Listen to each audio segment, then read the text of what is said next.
Good evening friends, पुन्हा श्रीरंग चव्हाण या YouTube चॅनलवर आपल्या सर्वांचे स्वागत करतो। आज आपल्यासाठी पुन्हा गणिताची एक नवीन कन्सेप्ट म्हणजे संकल्पना मी आपल्यासाठी घेऊन आलेलो आहे। ही संकल्पना शालेय विद्यार्थ्यांसाठी व जे विद्यार्थी स्पर्धा परीक्षेची तयारी करत आहेत त्यांच्यासाठी अतिशय उपयुक्त ठरणार आहे। तर आजच्या माझ्या टॉपिकचे नाव आहे पदावली। आता पदावली म्हणजे काय, यालाच इंग्रजीमध्ये बॉड मास असे म्हणतात। याला इंग्रजीमध्ये बॉड मास असे म्हणतात। मग आता पदावली म्हणजे काय, पदावली म्हणजे बॉड मास आणि बॉड मास म्हणजे पदावली। पण नेमकं पदावलीची व्याख्या काय आहे? गणिताच्या ज्या उदाहरणांमध्ये बेरीज वजाबाकी गुणाकार आणि भागाकार, लक्षात घ्या बरं का। गणिताच्या या उदाहरणांमध्ये बेरीज वजाबाकी गुणाकार आणि भागाकार या गणिताच्या चारही क्रिया दिलेल्या असतात। त्या उदाहरणाला इंग्रजीमध्ये बॉडमास म्हणतात किंवा पदावली म्हणतात। म्हणजे गणिताचे जे काही उदाहरण असेल त्या गणिताच्या उदाहरणामध्ये बेरीज पण असेल, वजाबाकी पण असेल, गुणाकार बी असेल आणि भागाकार बी असेल। या चारही क्रिया तुम्हाला गणिताच्या ज्या उदाहरणामध्ये दिसतील, सापडतील, तर त्या गणिताच्या उदाहरणाला मराठीमध्ये पदावली म्हणतात आणि इंग्रजीमध्ये बॉडमास म्हणतात। आता बॉडमास आणि पदावली या दोघं संकल्पना आपल्याला स्पष्ट झाल्या असतील, पण तरी सुद्धा इंग्रजीमध्ये याला बॉडमास का म्हणावं ते तुम्हाला सांगतो मी। आता हा बी म्हणजे काय, या बीचा अर्थ तो ब्रॅकेट, बीचा अर्थ तो ब्रॅकेट। हा ओ म्हणजे काय, चा ची चे म्हणजे याचा अर्थ गुणाकाराचं चिन्ह होतं। हा डी म्हणजे काय, डिव्हिजन किंवा डिवाइड, याला भागाकार म्हणतात। हा एम म्हणजे काय, मल्टिप्लिकेशन, मल्टिप्लिकेशन म्हणजे काय, गुणाकार। आणि हा एस म्हणजे काय, सबस्ट्रॅक्शन। लक्षात घ्या बरं का, सबस्ट्रॅक्शन म्हणजे काय, वजाबाकी। त्याच्यामध्ये ए सुटला, ए म्हणजे ऍडिशन, ए म्हणजे काय, ऍडिशन। लक्षात घ्या बरं का। बॉडमास म्हणजे काय, बी म्हणजे ब्रॅकेट, ओ म्हणजे ऑफ, ऑफचा अर्थ तो चारचे। हा डी म्हणजे डिव्हिजन म्हणजे भागाकार, हा एम म्हणजे मल्टिप्लिकेशन म्हणजे गुणाकार, हा ए म्हणजे ऍडिशन म्हणजे बेरीज, आणि हा एस म्हणजे सबस्ट्रॅक्शन म्हणजे काय, वजाबाकी। तर नेमकं बॉडमास कुणाला म्हणतात त्याची फोड, त्या प्रत्येक अक्षराचा मी तुम्हाला अर्थ सांगितलेला आहे। आता या पदावलीला किंवा पदावलीच्या आधारावर कशा प्रकारची गणित येतात लक्षात घ्या। जर आपल्याला परीक्षेमध्ये पदावलीचं गणित दिलेलं असेल तर त्या पदावलीच्या गणित सोडवण्यासाठी आपल्याला सूचना येईल की या उदाहरणाला सरळ रूप द्या। काय शब्द येईल, सरळ रूप द्या, किंवा सरळ रूप द्या या शब्दाऐवजी सोपे रूप द्या, सोपे रूप द्या, बरोबर, किंवा सरळीकरण करा, सरळीकरण करा। लक्षात घ्या बरं का।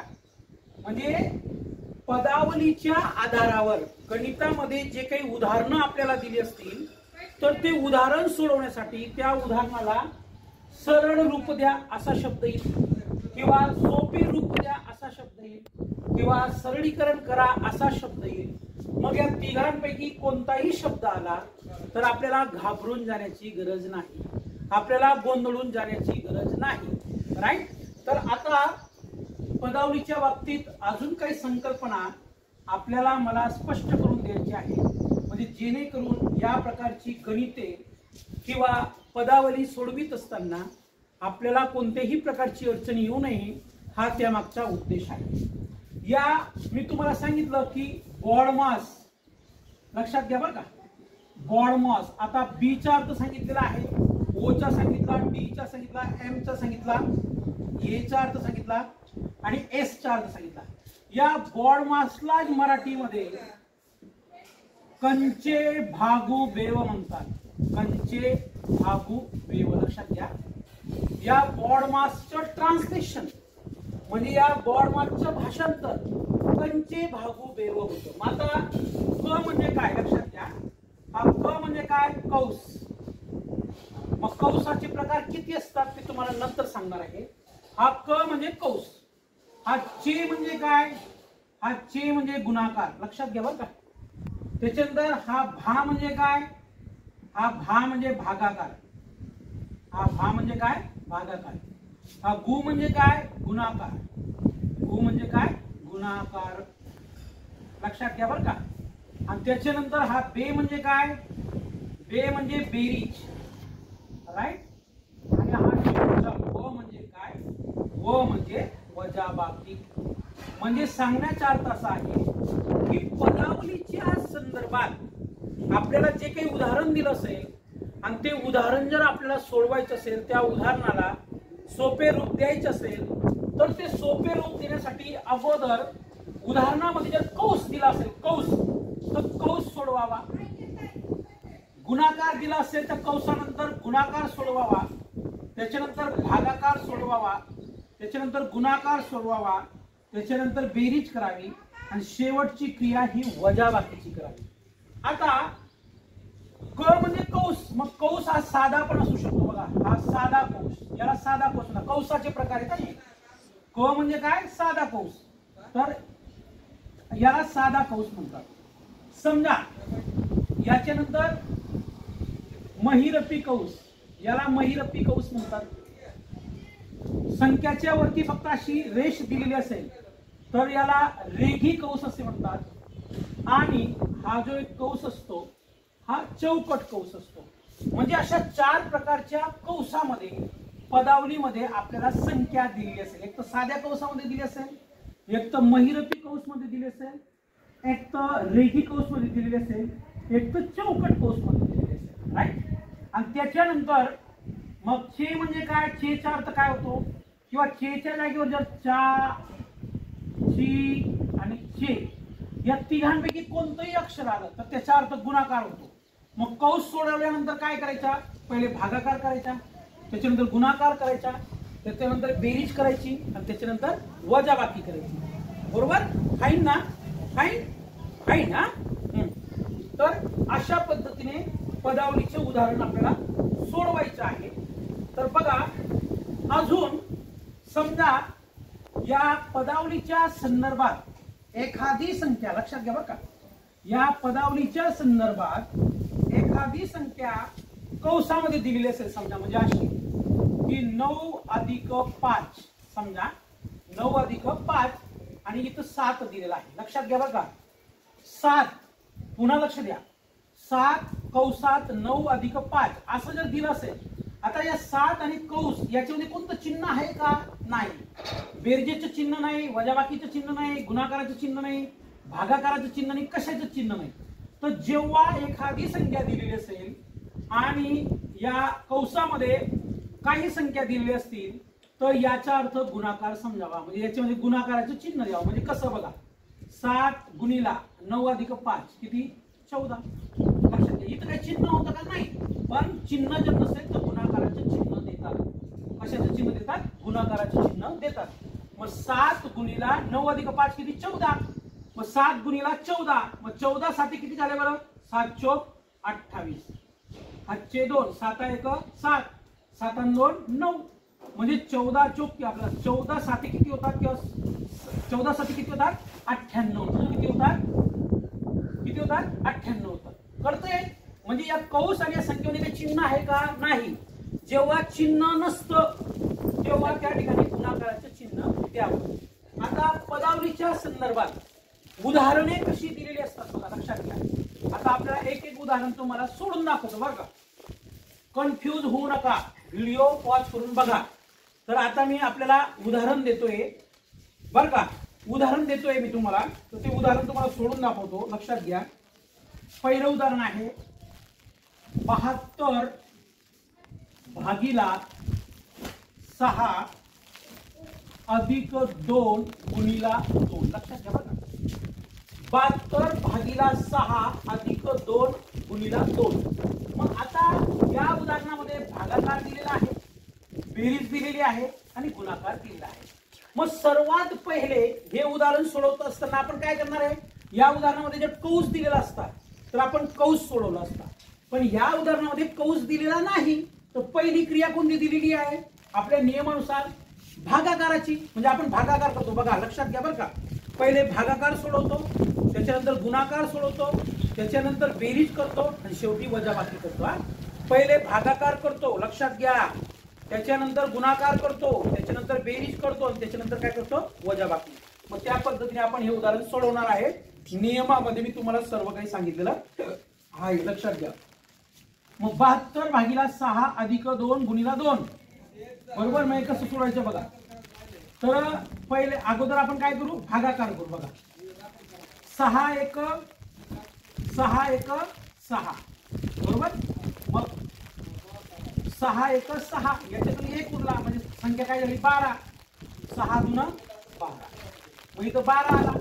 आता भागाकाराचं चिन्ह केलं, उरलं कोणतं, अधिक 2 गुणिला 2, बरोबर.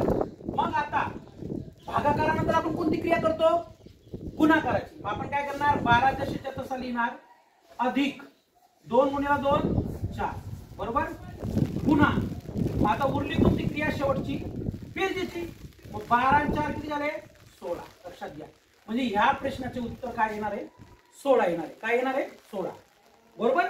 आता अजून दुसरं उदाहरण घेऊ आपण, आपल्याला समजावं त्यासाठी, बरं का.